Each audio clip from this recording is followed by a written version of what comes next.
Well, it's called Idiopathic Pulmonary Fibrosis, or IPF. Its name is daunting to many, and IPF remains a fairly rare condition. And unfortunately, the current prognosis for patients with this disease is those with IPF will not survive. Nearly 40,000 succumb to this disease annually. But there is some good news in all of this, however, and our next guest, Dr. Bill Bradford, a senior fellow at InterMune Corporation, is here to shed some light on what's being accomplished to advance research and understanding of this illness. Also joining us later on in the show in our Up Close and Personal, a father and daughter here to share their personal story. But first, we want to begin with Dr. Bradford. Welcome to the show. Thank you. It's a pleasure to be here, Danielle. It is a pleasure to have you here. Let's start with this. What is IPF? IPF is a devastating and ultimately fatal pulmonary disease that's caused by excessive lung fibrosis. In IPF, the normally very elastic lung fills with scar tissue, becomes very stiff, and it's very difficult to breathe. So for the patient, this translates into progressive shortness of breath and an increasing inability to perform normal activities of daily living, things like walking, etc.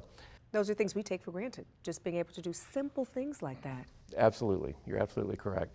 And as the name idiopathic implies, the cause of the disease is unknown. But despite that lack of understanding of the cause, we do know that IPF is uniformly a progressive, irreversible, and ultimately fatal disease. And today, unfortunately, there is no cure. What are the characteristics, doctor, that make this illness so challenging to treat? We cannot accurately predict whether a patient will progress slowly, progress rapidly, and when the rate of progression may change. Over the last decade, we have made dramatic progress in this front with a better understanding of the disease, and today there's a very vibrant community that's focused on promoting disease awareness and supporting drug development efforts to attempt to discover new therapies. Well, IPF has been described as the deadliest disease we've never heard of. What is being done here in the United States and also globally to raise awareness and foster treatment? There's very much a growing and increasingly active patient advocacy movement. In the U.S., we're fortunate to have a couple excellent patient groups that are driving these efforts to promote awareness. And in Europe, where there now is a therapy for IPF, there's been a groundswell of awareness that's followed that. In terms of treatment, there's a single drug, pirfenidone, a novel antifibrotic drug that's been approved for IPF. It's currently available in multiple countries across Europe, Asia, North America, and Latin America. Pirfenidone is not currently approved in the U.S. We're actively collaborating with FDA today on providing additional data to support an approval here. I think between pirfenidone and a small handful of other drugs currently in development for IPF, we are optimistic that over the next few years there'll hopefully be a therapy for patients in the U.S. Well, that would be wonderful. And you know, here's the other thing. You talk about baby boomers, right, hitting their 50s and their 60s. Is the incidence of reported cases of IPF increasing as the population ages?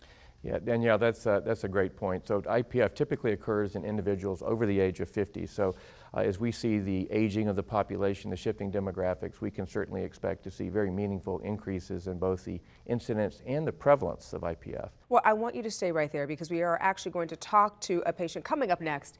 And Up Close and Personal, we'll meet an IPF patient and his daughter as Behind the Mystery, Rare and Genetic Diseases continues right here on The Balancing Act. We'll be right back.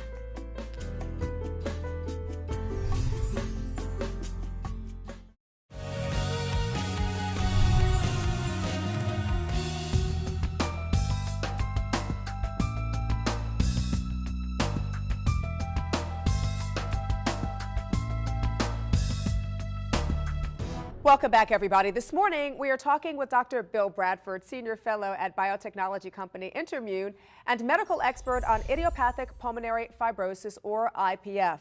We are also pleased to have joining us IPF patient Bob Williams and his lovely daughter, Heather Favor, both here to share how they're dealing and managing Bob's IPF as only a caring family can. Welcome to you both. Thank you. Thanks for being here for the second half of this discussion, doctor. And I want to begin with you with this question.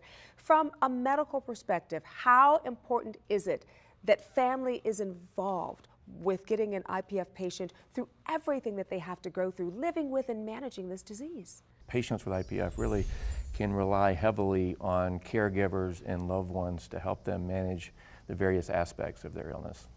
Bob, I want to bring you in here. How are you feeling? I'm feeling pretty good. As Dr. Bradford said earlier, the rate of progression is different with every patient. I'm at the point right now where I can still do most everyday normal function and do it effectively. How were you diagnosed, and what was that like? Well, that was very provoking and a life-changing event. I went to my doctor after a brief bout of pneumonia and cured the pneumonia, at least we thought, and I went back for a follow-up. At that time, he still heard the crackling noises within my lung and referred me to a pulmonologist.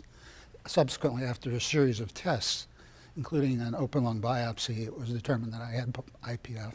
How old were you? I was 62 at the time. How long ago was that? Approximately 2 years. And here you are. Yep, and here I am. We're so glad, and I know that your daughter is so glad as well. Heather, how has your dad's illness impacted your family? Well, ironically enough, it's brought us closer together. We really became a real strong unit.